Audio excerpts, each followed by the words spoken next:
A palavra médium, no hebraico, é ob, né? Ela é traduzida em outras versões aí por espírito adivinhador ou espírito familiar. No texto grego, lá na Septuaginta, é escrito como engastrimutus, que significa ventrílogo, de fala diferente, tá certo? Isso indica a espécie de pessoa usada por um desses espíritos. Mas vamos examinar aí um pouquinho mais, tá? Deus se identificou como Deus de quem? Dos vivos. O que ele vivia dizendo? Eu sou o Deus de Abraão, de Isaac e de Jacó. Vamos lá. Aí Jesus chegou até a dizer, Deus é Deus dos vivos. Ponto. E nenhum desses personagens, nem Abraão, nem Isaac, nem Jacó, nenhum deles perdeu a própria personalidade. Nenhum deles perdeu a sua integridade. Agora, vem cá, seria Samuel o único no meio deles aí a se poluir dessa forma? A poluir a natureza do seu ser contra Deus? Contra a doutrina que ele mesmo pregara? Se ele nunca fez isso em vida, Samuel, ele nunca desobedeceu a Deus. Nunca. Então, em momento algum, a Bíblia diz que o rei Saul viu com seus próprios olhos o profeta Samuel. Como a Bíblia afirma? Ela diz assim, no versículo 13, entendendo Saul, que era Samuel, quando ele perguntou à mulher assim, que vês? Ela respondeu, vejo um Deus que sobe da terra. Mas ele não gostou muito dessa resposta. Aquilo não satisfez, então ele perguntou novamente, como ele se parece, como é a figura dele? Aí ela fala assim, vem subindo um ancião e está envolto numa capa.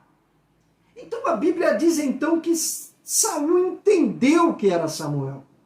Então Saul agora se inclina à terra e se prostra.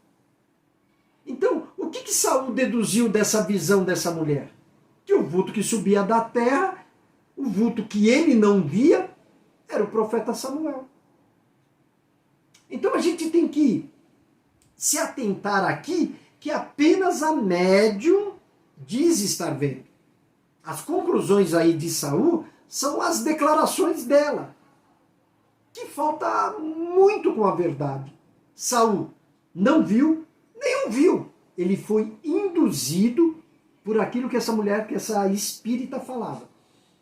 Assim, é a mesma coisa que acontece aí numa sessão espírita, tá? O médium fala como se fosse a própria pessoa falecida. As pessoas não conseguem ver, mas somente ouvir a voz do espírito que fala através do intermédio, né? Pelo intermédio do médium aí. No caso aí, a gente pode citar aí Chico Xavier, né? Ninguém ouve nem vê, mas ele recebe a mensagem e começa a psicografar, né? Começa a escrever essa mensagem aí, tá certo? O versículo 28:3 fala aí sobre essa consulta, os espíritos aí familiares. Ela é uma coisa assim completamente condenada. A Bíblia do começo ao fim condena isso daí, tá? Fossem esses espíritos de pessoa e Deus teria regulamentado essa matéria. Mas como não são, Deus o proibiu. Porque o que vemos aí são entidades malignas, entidades enganadoras, né? E o diabo, o trabalho dele é muito bem feito. Ele trabalha com sutileza, né? Ele não sai por aí berrando, gritando, não. Ele vem com sutileza. Ele vem de uma forma agradável, com uma voz suave, né? Tá certo? Então a gente tem que tomar muito cuidado, isso inclusive dentro das igrejas, quando se há profecias. Tá certo? Quando essa profecia aí do pseudo Samuel, criou-se aí uma nova doutrina, que é a revelação divina mediante pessoas ímpias. E nesse caso, para para se ser aceita essas afirmações proféticas como verdade divina, é necessário que seja de absoluta precisão, o que não acontece no caso de Saul. Tá certo? Essa profecia aí do falso Samuel iria acontecer aí na vida de Saul, foi clara, como se vê no versículo 19, ó, o Senhor entregará também Israel contigo na mão dos filisteus, e amanhã tu e teus filhos estareis comigo, e o acampamento de Israel o Senhor entregará na mão dos filisteus. Essa profecia não se cumpriu completamente não, tá? Por quê? Primeiro, Saul não foi entregue na mão dos filisteus. Ele se matou. O corpo dele foi recolhido no campo de batalha pelos moradores lá de Jabes de Gileade. E os filhos deles também não morreram. Tá certo? Não morreram todos. Ele tinha 6 filhos e 3 deles sobreviveram. Olha só, não eram todos que iam morrer? Pois é, não foi. Não seriam os filisteus que iriam matá-lo? Pois é, não foi.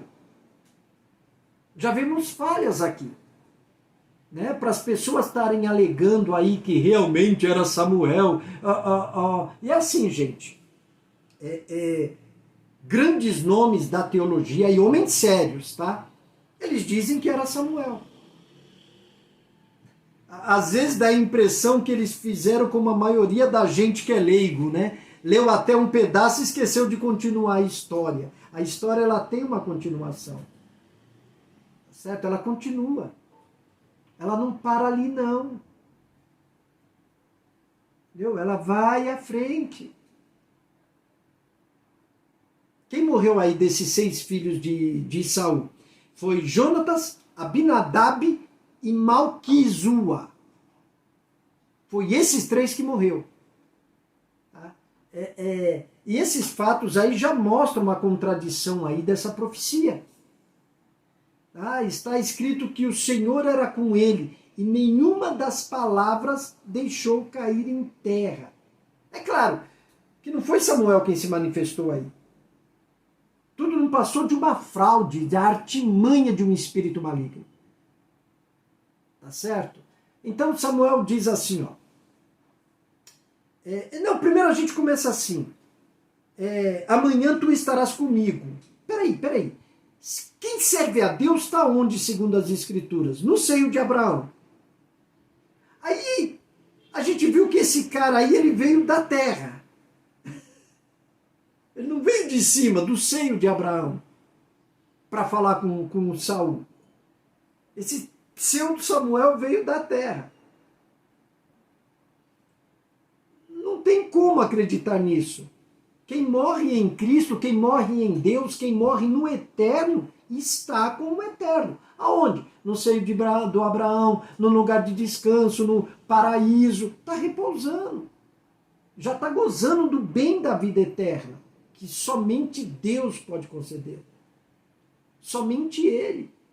E um cara rebelde, como Saul, como que ele poderia estar num lugar onde somente pessoas, hoje, né, no caso, lavadas e remidas no sangue de Jesus podem estar? É uma incoerência muito grande e é um desrespeito até ao nome de Samuel. Se o Senhor garantir a um suicida seu lugar junto lá no seio de Abraão. Sabe, nessa hora, infelizmente, a gente tem que ser radical. Não foi apenas o suicídio, olha para trás e você vai ver rebeldia sobre rebeldia, rebeldia sobre rebeldia. Claro, ninguém aqui é dono do céu e da terra. Tá? A gente está procurando colocar isso daí diante da palavra de Deus. Como eu conversei com uma crente hoje. Os crentes estão brincando, achando que Jesus é um tolo. Não é. Essa história, levantou a mãozinha, teu nome está escrito no livro da vida. Vai nessa. Vai nessa. Entre e você vai ver a fria que a gente vai se entrar se a gente começar a relaxar. Porque a Bíblia diz que nós temos que manter o quê? Perseverança. É isso que a Bíblia cobra de mim e de você. Tá certo? É isso que a Bíblia fala para mim e para você. Certo? Que a gente tem que ter aí perseverança.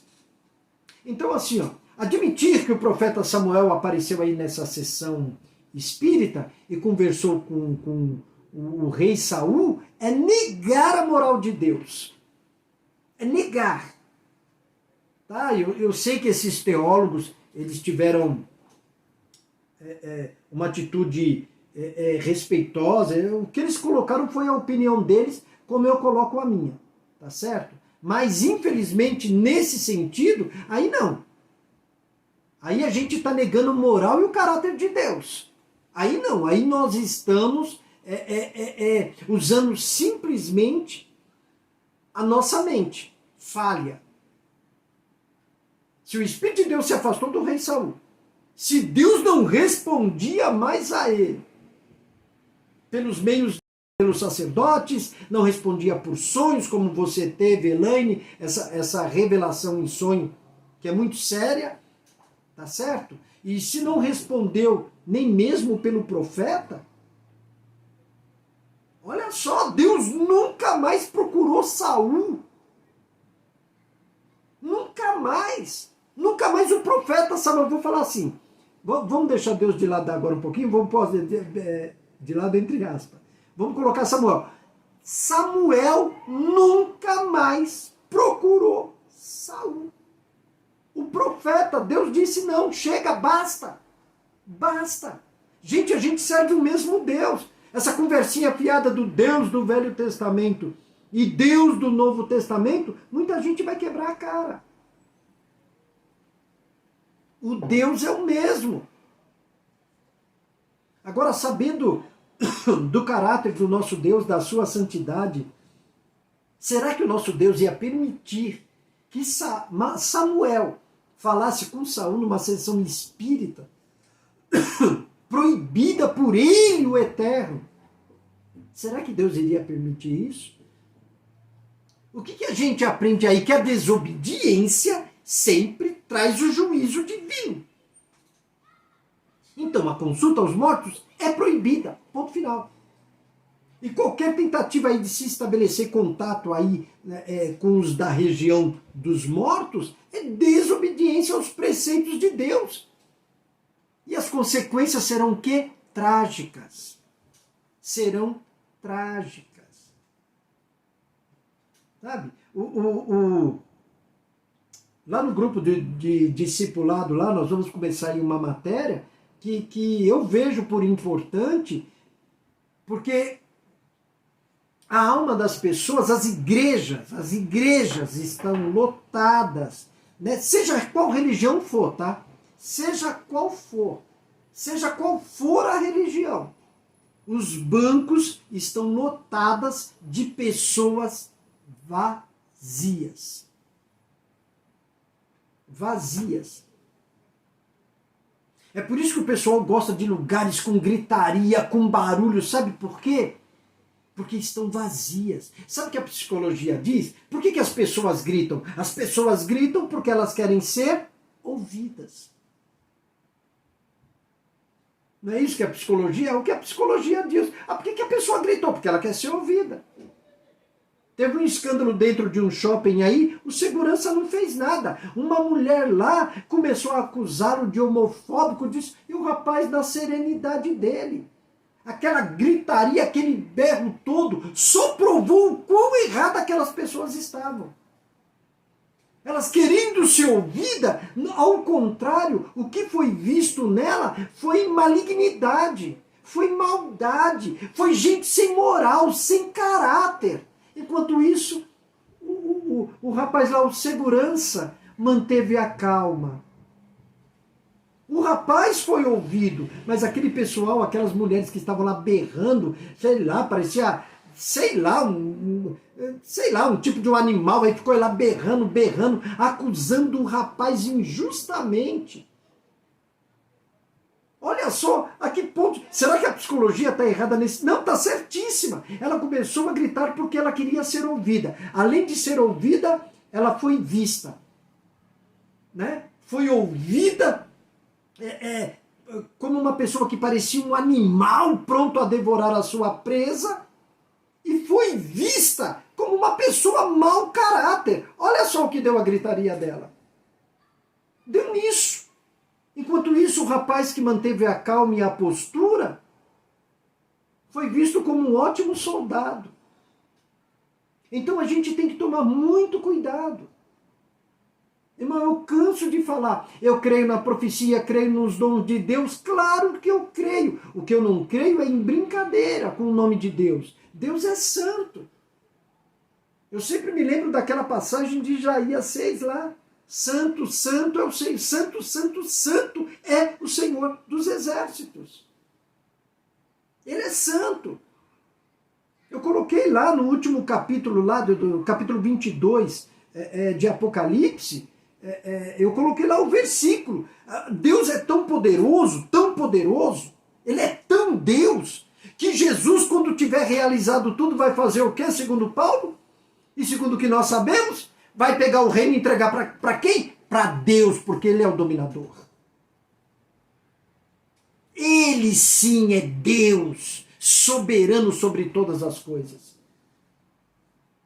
A maravilha de tudo isso é nós sabermos que nós temos um Deus que, apesar de ser imarcessível, de ser intocável, ele arrumou uma forma, um jeito. Ele arrumou um filho para a gente poder se entender. Ele arrumou uma forma. Olha o caráter desse Deus, que maravilhoso. Ele arrumou uma forma de falar conosco mais de perto. É por isso que ele disse lá, para alguns ouvirem lá, este é meu filho, a ele ouve. Agora, ouvir, não é só a gente ler a Bíblia lá de qualquer jeito e tá tudo certo. Não, ouvir é dar atenção, é prestar atenção, é obedecer. Tá certo? Porque Isaías, vamos ver o que Isaías fala.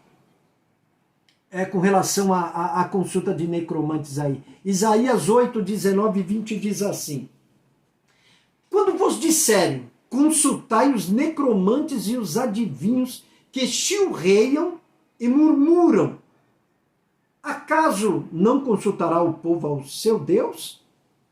A favor dos vivos se consultarão os mortos? A lei e ao testemunho. Se eles não falarem desta maneira, jamais verão a alva.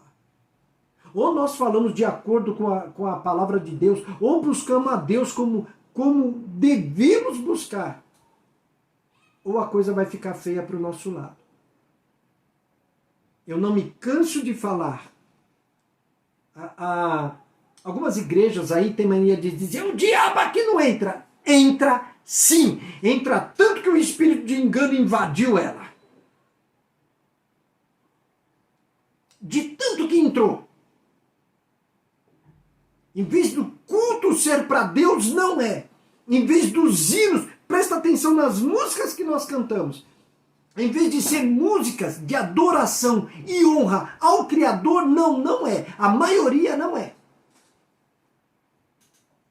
Né? A gente quer musiquinha agitadinha, a gente quer musiquinha que fale só da gente, que alise o nosso ego. Não é música de adoração a Deus. Não é. Os cultos, as igrejas estão preocupadas com shows, com festinhas. Ou seja, está deixando de ser um lugar de oração. A casa de meu pai será chamada casa de oração. Tá certo. O que está se tornando as igrejas do que vocês conhecem? Da maioria que vocês conhecem. Ou seja, os crentes de hoje que dizem que servem a Deus, o que eles estão fazendo da casa de Deus? Aí os coitados entre aspas, né? Não existe coitado, mas os pastores sérios estão sofrendo. Não pode falar mais nada na igreja, não pode mais pregar o que tem que ser pregado, não pode falar mais contra pecado, não pode, tem que ser para falar o que o povinho quer ouvir. Me poupe, senhores pastores, Fala o que a Bíblia manda. Quem quiser sair, que saia. A mesma porta que serve para a gente entrar, serve para a gente sair. É aquele velho ditado, né? A porta é a serventia da rua. A porta é a serventia da rua. Olha, não, o que adianta? Tá perdido lá dentro. O que nós precisamos é nos achar, porque perdido a gente estava. Agora a gente vem para Cristo com soberba. Com soberba. Eu sou profeta, eu sou pastor, eu sou missionário. Você não é droga nenhuma. Você não é droga nenhuma. Não passa de um ser humanozinho soberbo. E soberba, Deus coloca para baixo. Não é nada. Tá? O problema o problema de tudo isso é um povo que não lê a Bíblia. É um povo que não vai lá quando suas igrejas têm escola dominical, não vai. Não quer participar disso, quer auê. Auê. Pega a crente de auê, olha o caráter dele. Puxa a capivara. Eu estou dizendo assim, puxa a capivara do dia a dia.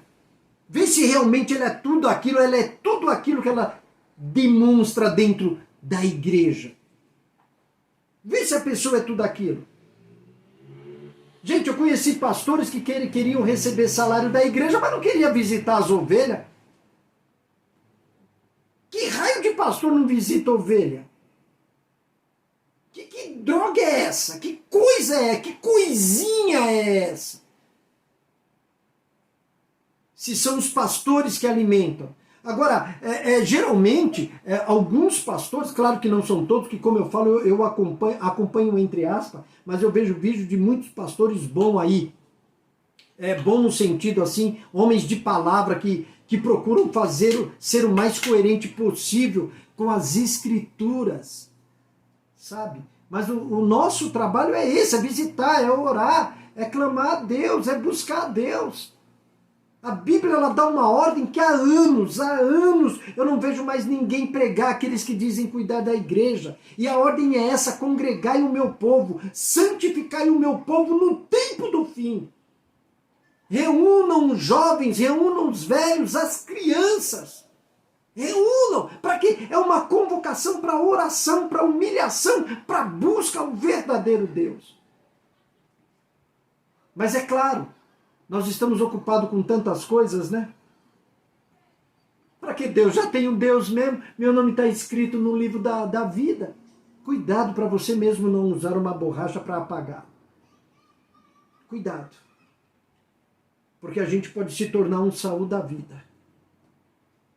Cuidado.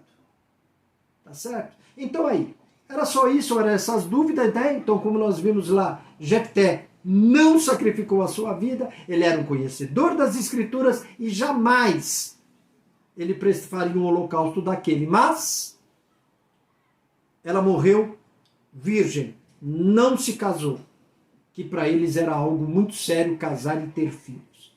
Tá certo? Esse foi o sacrifício. Tá? E ela foi lá, como nós lemos, foi lá chorar por isso, por não poder gerar, por não poder dar vida. Né? Muito bacana isso. Muito bacana mesmo. Né? E Saul, o cidadão que subiu, não. Aquilo não passava de um espírito maligno. Porque, irmão, se Deus não quis usar nem Samuel, ia usar uma mulher pagã, através de espírito de defunto, para falar com... Não ia. Não ia. Tá certo? Então espero aí que quem tinha essas dúvidas, espero que só de ler as Escrituras você não tenha mais essa dúvida. É o que eu vivo falando, presta atenção, a gente lê e parece que não vê. Leia direito que você vai ver coisas maravilhosas. Por isso que lá na última aula de Apocalipse eu quis colocar o que Paulo falou, que Jesus vai pegar o reino e devolver para quem? Para Deus, o eterno, o único e soberano Deus. O Messias cumpriu o que ele tinha que cumprir e agora devolve para o Deus Todo-Poderoso o seu reino. Olha que bacana! Aí a gente vai ter que fazer uma teologia muito grande para tirar isso, né? Sei lá, talvez Paulo fosse bipolar, quem sabe? Não, né? Gente, que Deus abençoe. Foi até aqui. Eu disse que hoje seria curto. Espero que não tenha ficado dúvida. Elaine, como você não tinha conseguido entrar, então você pode acompanhar no vídeo depois. Tá bom? Gente, Deus abençoe. Obrigado pela companhia. Que a paz de Cristo esteja com você.